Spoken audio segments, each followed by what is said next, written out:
sin más, queda por decir que esta ponencia hace parte de la investigación del trabajo de grado para título de historiador titulada Conexión entre la desamortización de los bienes de la Compañía de la Orden de Jesús y la introducción comunera de los pastos de mayo de 1800. Esta ponencia presenta la investigación judicial que realiza el corregidor de los pastos a los curas de su jurisdicción acusados por el gobernador de la provincia, don Diego Antonio Nieto, de vivir escandalosamente y tener trato ilícito con mujeres delincuentes, tratadas así en la documentación oficial. Algunos tienen hijos y viven con ellas. Bueno, lo primero que hay que hacer, hay que hacer una delimitación, digamos, de la jurisdicción que tenía el gobernador y el corregidor. Para eso traigo unos mapas y unos cuadros de datos. El mapa que ustedes tienen a su izquierda lo tomé de la investigación de la doctora en Geografía y magíster en Historia de la Universidad Nacional de Colombia, Marta Herrera Ángel, en su artículo Las divisiones político-administrativas del virreinato de la Nueva Granada a finales del periodo colonial. Y el de la derecha es justamente un mapa que hace parte de un expediente que envía el mismo gobernador Nieto al rey de España en otro asunto que también enfrenta a las gobernaciones de Popayán y de Quito. Específicamente, si podemos ver en la parte de abajo hay unas lineecitas en donde digamos, la gobernación de Quito o la audiencia de Quito está solicitando al rey que se le adjudique este territorio si se le quita la gobernación de Popayán. Bueno, otros enfrentamientos que se verán más adelante. Como ya dije, el mapa de su lado izquierdo es el de la Nueva Granada y nos presenta las divisiones de la provincia en provincias, en jurisdicciones y, bueno, provincias y en jurisdicciones. Esto es importante para establecer digamos, la jurisdicción del virrey para conocer de esta investigación y la jurisdicción o la competencia del gobernador para ordenar esta investigación al corregidor y también para establecer si el corregidor tiene la jurisdicción para investigarlos dentro de su jurisdicción, que es la jurisdicción de los pasos. La podemos ver en la parte de abajo del mapa del lado de la derecha, está casi en la frontera con la jurisdicción de Quito. Dale, por favor. Ahora en este cuadro de la doctora Marta Herrera Ángel podemos ver una división demográfica del virreinato de la Nueva Granada. Esto es importante debido a que existe una diferenciación entre ciudades, villas, pueblos, sitios, parroquias y, bueno, la doctora Marta Herrera nombra muchos otros pueblos o lugares, por así decirlo, o caseríos que no entran en esta clasificación, ya que, digamos, tienen otro tipo de clasificación como minas, los sitios que sí están aquí. Bueno, lo importante de esto es que se diferencian no por el número de habitantes que tienen, sino por unas características demográficas, digamos así. Esto es que las ciudades y las villas tienen una relación administrativa y, digamos, religiosa, en la cual ellos se administran y se administran por sí solos, digamos, ¿no? Las ciudades y las villas están administradas por un cabildo que es elegido de los nobles de esa misma ciudad. Y la ciudad se compone principalmente por españoles o libres de todos los colores. Por el contrario, los pueblos tratados en la historiografía actual como pueblos de indios tenían un componente demográfico principalmente de población indígena. Incluso en algunos pueblos se prohibía que vivieran españoles ahí. Esto es importante porque si nos damos cuenta, en las provincias de Popayán y en las provincias de Quito es donde más se concentran los pueblos de indios. Esto que nos dice que por cada pueblo de indio teníamos un cura de almas.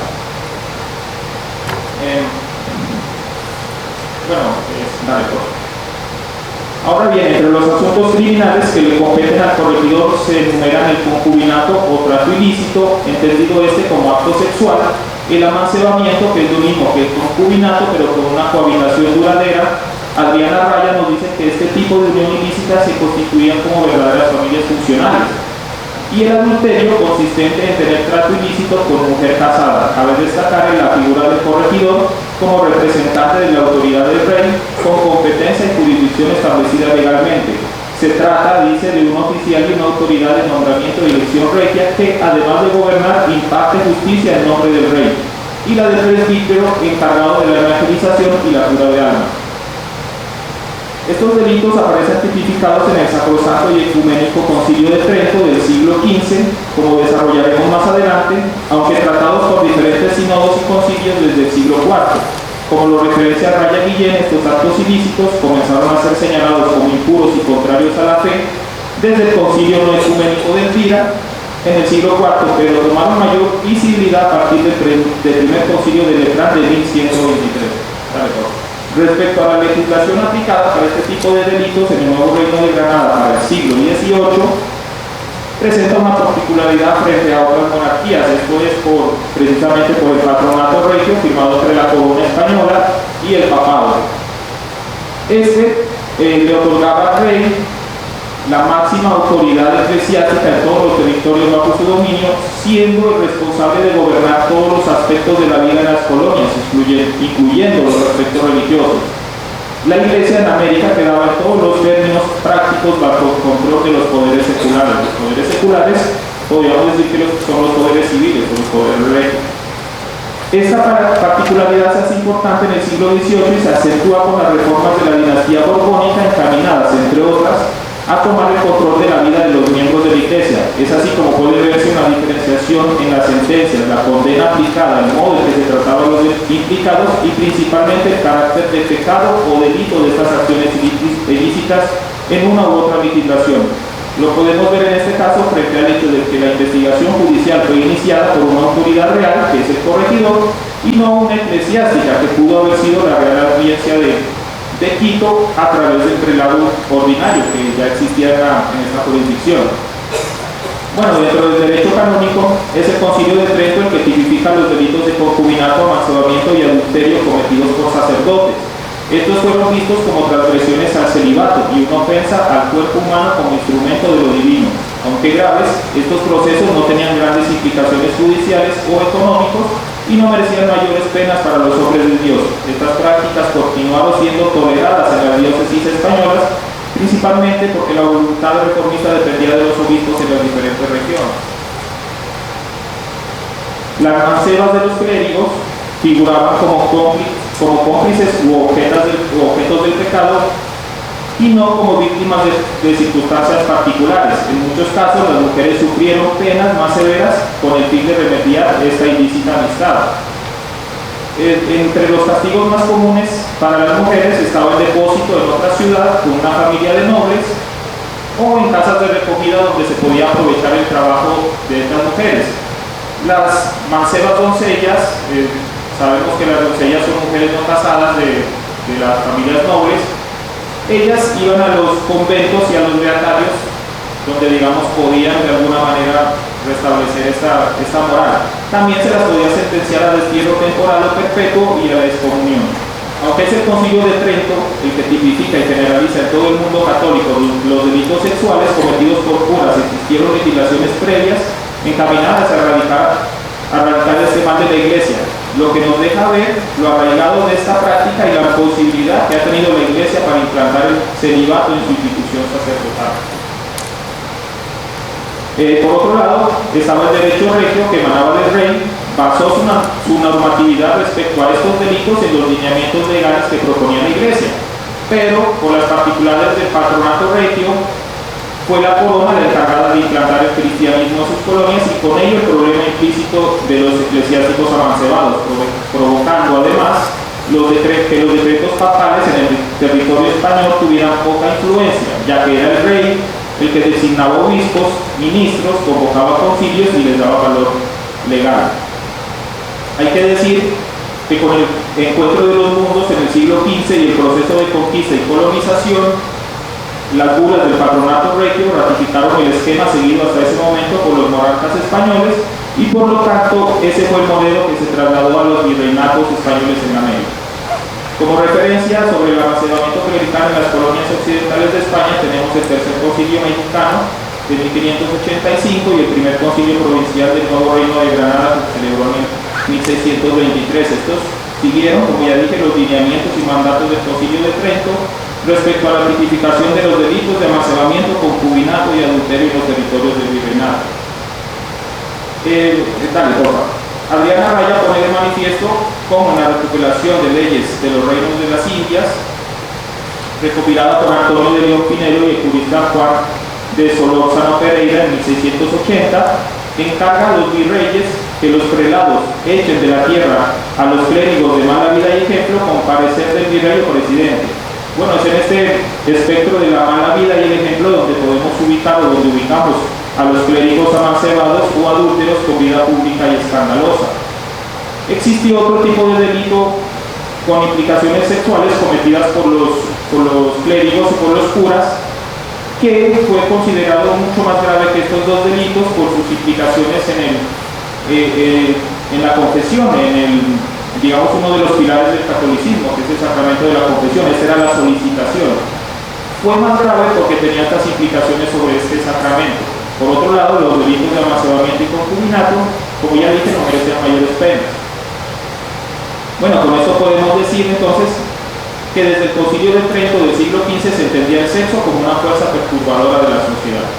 En su escrito de investigación judicial inicial, el corregidor acusa a 20 curas y presbíteros de vivir escandalosa y públicamente con mujeres. Incluso dice, 3 de estos arrancaron a las mujeres de sus esposos. Estas acusaciones iniciales se tipifican en derecho canónico y leyes de Indias del siglo XVIII, como ya hemos explicado, en concubinato, que con la cohabitación termina degradando el amancebamiento. Además, algunos de estos curas acusados podrían ser sentenciados y condenados por los delitos de rapto a violencia de mujer soltera o casada, delitos tipificados expresamente por el Concilio de Trento. Bueno, ahora bien, antes de profundizar por la investigación judicial realizada por Francisco Rodríguez Clavijo, nos veremos quién era este corregidor. Nació en Cartago, provincia de Popayán, hijo de Pedro Rodríguez Clavijo y Sebastiana Guevara y Frías. Se dedicó al comercio de mercancía y tejido en varias vías de abastecimiento dentro de la audiencia de Quito y la gobernación de Popayán. Hacendado en la provincia de Los Pastos, y fue ahí donde desarrolló sus mayores cargos públicos, corregidor y arrendatario de la Real Fábrica de Aguardiente, de la jurisdicción de Los Pastos e iguales cargos en la provincia de Barbacoas años atrás. Alberto Montezuma Hurtado realiza un amplio análisis del libro del siglo XVIII, El Gasofilacio, de don Gaspar de Escalonia y Agüero, experto en la administración real y administrador de las arcas del reino. En su segundo capítulo describe las calidades que ha de tener el oficial de la Hacienda Real. Para Montezuma, el corregidor Rodríguez Clavijo podría cumplir sin mayor recelo y duda estos requisitos.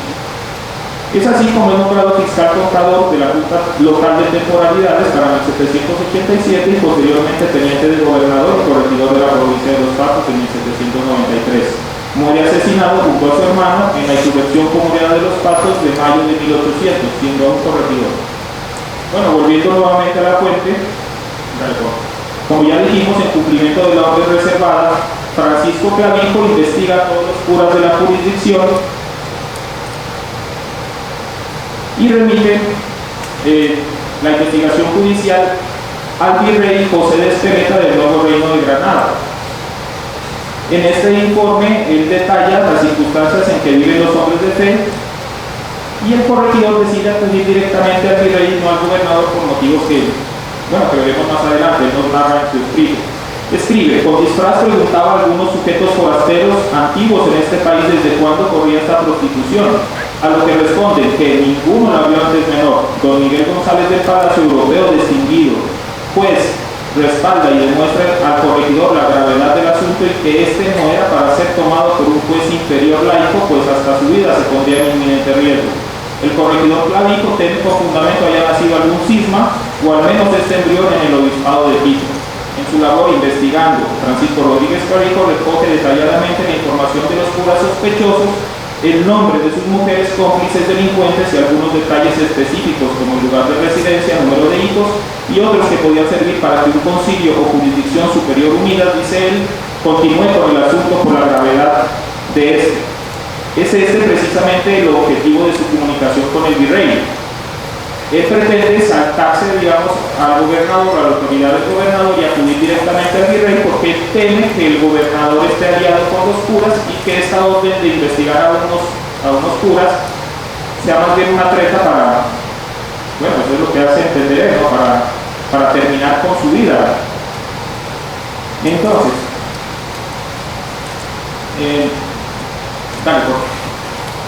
además Clavijo pone de manifiesto la influencia y prepotencia que tienen estos curas en la región, acusa al cura de Barbacoas de propiciar la insurrección en esa partida unos años antes, oponiéndose al estanco de Aguardiente, y como el cura de Carlos Amado Lucas Cabrera predicaba contra los reales estancos, llegando a temer por su vida debido a las amenazas recibidas por algunos presbíteros. Es necesario estudiar las relaciones de poder enfocadas en las instituciones que intervinieron en el amansamiento clerical. Estas son corona e iglesia. Esto debido a que durante el siglo XVIII la dinastía borbónica implantó políticas para retomar el control sobre los curas transgresores, dejando de lado los tribunales clericales. Además, se restringieron algunos fueros, provocando con estas medidas una serie de protestas por parte del clero y el desconocimiento en determinados territorios de esta normatividad. La respuesta es así. Como en la respuesta reservada enviada al señor Virrey de la Nueva Granada, Rodríguez Clavijo le manifiesta su temor de que este informe, como ya dije, llegará a manos del gobernador, aliado de muchos curas. Dice que teme que esto provoque la vengadora rabia de los comprendidos en él. Inicia su acusación con el presbítero don Felipe Pérez, hacendado de esta provincia y moribundo para el momento de la investigación judicial. Vivía con María Pantoja, mujer casada que arrancó a su marido desde muchacho. El corregidor Rodríguez Clavijo procede en cumplimiento de la orden reservada a desterrar a la mujer a la ciudad de Pasto. Advierte que este cura envió un recado diciéndole que agradeciese yo al deplorable estado en que se hallase, pues en otras circunstancias le pesaría mucho. Aunque las acusaciones de Rodríguez Clavijo no contemplan explícitamente los delitos de concubinato o amancebamiento, María José Pérez, en su investigación de curas amancebados en la diócesis de León del siglo XVII, nos explica cómo estas acusaciones de amancebamiento y concubinato se podían equiparar por los funcionarios reales a las acusaciones de vida escandalosa o tracto ilícito, como es el caso que nos atañe, que con la cohabitación y vida escandalosa podemos decir por los hechos, consecuencias y definiciones de la época que se configuró e investigaron los delitos de concubinato, amancebamiento y adulterio.